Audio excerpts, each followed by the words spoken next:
Hello there, David Taylor or Mr Pelargonium back with another video for the Pelargonium and Geranium Society. Now, one thing we are having here at the moment, certainly in southern England, is very, very hot weather. So I can't actually film in the greenhouse at the moment, simply can't do it. It's far too hot. It's just 9 o'clock in the morning and it's already 33.5 degrees in the shade in the greenhouse, just far too hot. Camera just wouldn't take it. I'm just near the door of my greenhouse, so I thought today would be a good chance to review some of the plants that we've plants and indeed sort of baskets, things like that we potted up earlier in the year outside. So let's have a look.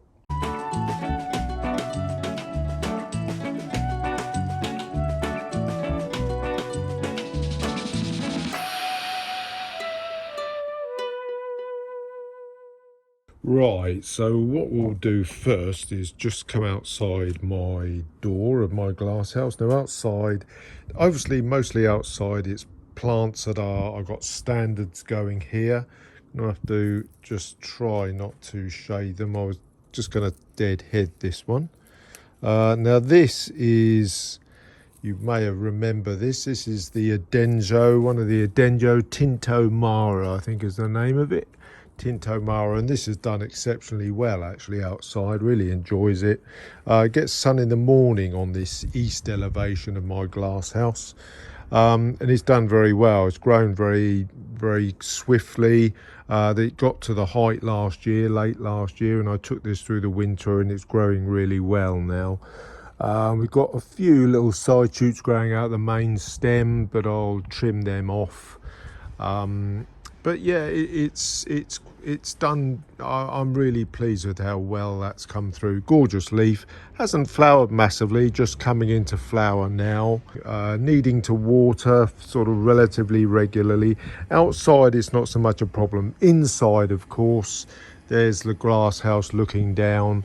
Plants are suffering a bit, and you've got to be very, very careful with your watering. You just need to be just a little and often is the best way at this time, rather than a big flood of water which will basically boil the roots. Got a small standard here of Bolero. Now I thought I'd actually lost this plant, but it's recovered well. I think I just slightly overwatered it one time, but it's all grown through again now, and it's fine. It's got a good strong stem to it.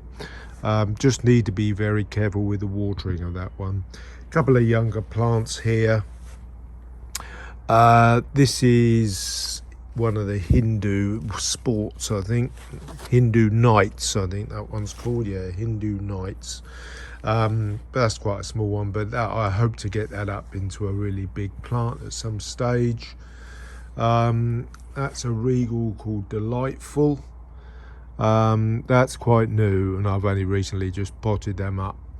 Now a couple of standards that have been a bit slow for me actually is this York Florist. This has been very slow and hasn't done very well at all. I don't think it's moved. It's flowered a bit during the summer, but been quite disappointed with this one. And another one that I've been a bit disappointed with is this should have checked the name beforehand. Royal Sovereign. This is the zonal Royal Sovereign. There is a regal called Royal Sovereign done by Nicholas Stemp, but this is the original regal, quite an old variety. Flowered very well, and it's quite a tall standard, over 1 metre tall. Now this is a 4-prong standard that I'm just beginning to develop the head on. I may actually pin this up. Now this is a seedling, you won't have seen this before, but I love this, a single variety, a Steve Pollard hybrid. We've got basically 4 stems that are growing up, and you keep tying them in, but I probably need to tie in the stems more, because these stems that are breaking out from the support stake there actually need tying in, but it's got quite a nice head to it. I really like this head. I've had it for a while now. Now, one thing that you do need to be careful of with anything outside, particularly, is pests and disease. And one thing that we're getting a lot of now is moths. And yesterday I picked off a leaf that was actually completely covered in young caterpillars. Or moth larvae. So you need to be careful. If you see little holes appearing in your plants, it's almost certainly moth larvae now at this time of year. Now we enter this midsummer period, so you just need to be careful and deal with them, you know, really how you see fit. So if you see lots of little black dots like that, it's almost certainly just the excrement of larvae. Ah, there's one. Let's have a look, see if we can just nip that off. And there they are. There's a couple of moth larvae. They're pretty tiny. They're very young. They've only hatched probably a few days ago. But once they get munching, they really do eat through your leaves. And as they get bigger, they take more and more. And I had a whole leaf covered in these things yesterday. So you really do need to be careful and keep your eye open for them. Now we've got a standard of fern mint, and I did actually tidy that up yesterday. I just it was growing out one side, and I just clipped it down to start forming a decent head. But that's growing quite nicely, and I'm looking forward to seeing how that develops. Now, a few of my larger plants now. This is a decorative regal called Caroline. That's done exceptionally well. It's huge, so it's a metre tall at least. I'll just give that a little bit of a dead head yesterday. It's in a really huge sort of funnel pot, to a tall, slim pot. Another plant that's done exceptionally well is this copthorn. It grows like a weed for me, copthorn does, and that is huge. That must be a metre round now, and I'm very, very pleased with how that's gone on. But that hasn't been repotted in 3 years. You remember I did a video cutting it back last year. Probably do another one this year showing it as well. Atomic snowflake growing nicely as well. That's getting quite large. Potted that up into that big bell pot this year. That's about a 16-inch bell pot. That's done exceptionally well. I think I may have even done a video on that now that I remember. I'll have to think about that, and I'll point it up now if I did. Now, a plant that is quite interesting. This is a species first gen hybrid, I think. Oh, I've got to remember the name of it. Pelargonium San Francisco, this one, and I absolutely love this. Huge blooms. Yeah, it's got very, very interesting blooms. I love these. Reminds me of an angel called Escae Virglo, which is another really interesting variety. But I really do like that. Lovely bloom. They're quite big as well. I mean, you can see there's my hand. So they are quite sizable. Another plant that's grown very strongly this year, obviously likes the dryness and the sun, is Fair Ellen. I've got that in about a 12-inch bell pot, but it'd be smaller, a 10-inch bell pot, but that's grown very well. That's very big, and it's flowered like crazy. That really is becoming one of my favourite scented leaf varieties. A lot of these are scented, of course. Yeah, it's the typical sort of a sort of polish type scent that a lot of a lot of the scented, the sort of more unique type scented have. That sort of polish, stair polish, shoe polish type smell. Loads of following bud that we can still see there, and I have been very, very impressed with that. Another one that's grown well and flowered very well is, oh, nearly tripped over there, is this Candy Dancer. That's grown very well. And Lady Plymouth always comes through very nicely. That's only in a small pot, actually. It's only in about a 7 or 8 inch pot, so that's growing well. And another one of the Adenjo. We got the Tinto Mara, which we saw earlier, the standard, but this one is Black Mamba, and a stunning leaf. Really love this. A few smaller ones first year for them. Pink Capitatum, These will grow on to become big boys, hopefully, an Ashby. Right, now over to this is my hanging basket. Now I will put a link up to the video that I did planting this up back in April, but it's sort of early July. I'm filming this on the 10th of July, and this looks absolutely stunning. In fact, it's growing like crazy. You can see it's growing up a little trellis at the back there. That was unintentional. It's just got itself in there and attached, and is growing up the trellis, which is rather bizarre. But I mean, it's a mixture. These are all just commercial varieties.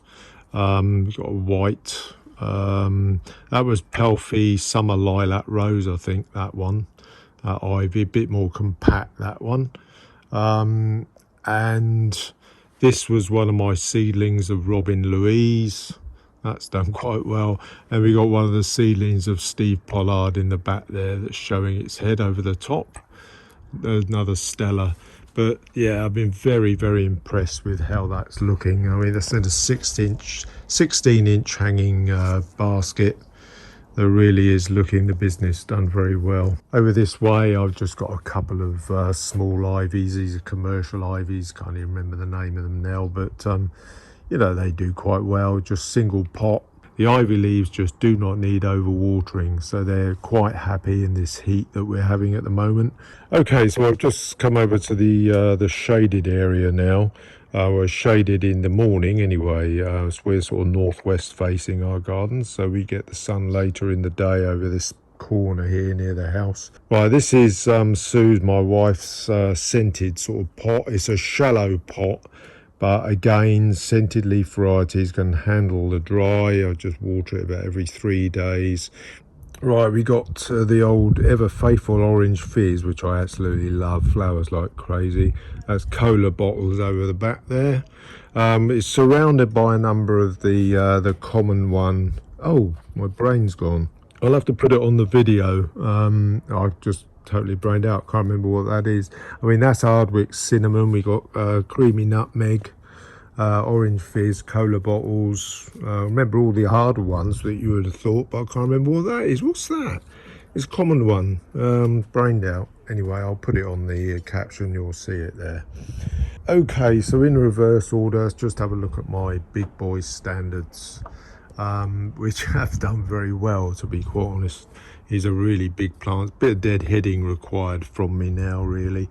But that's our big standard that we've had in the greenhouse. You see it next to the bench in the winter. Right, that's the Stella. Next to it is the Stella Edward Finn. That again, gorgeous salmon blooms, large double salmons. I know I need to do some deadheading here. I'll take those off in a moment.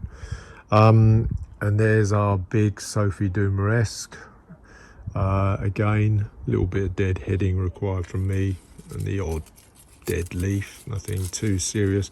I mean, with this situation here, they're only getting the sun later in the afternoon, so they don't complain too much, to be honest.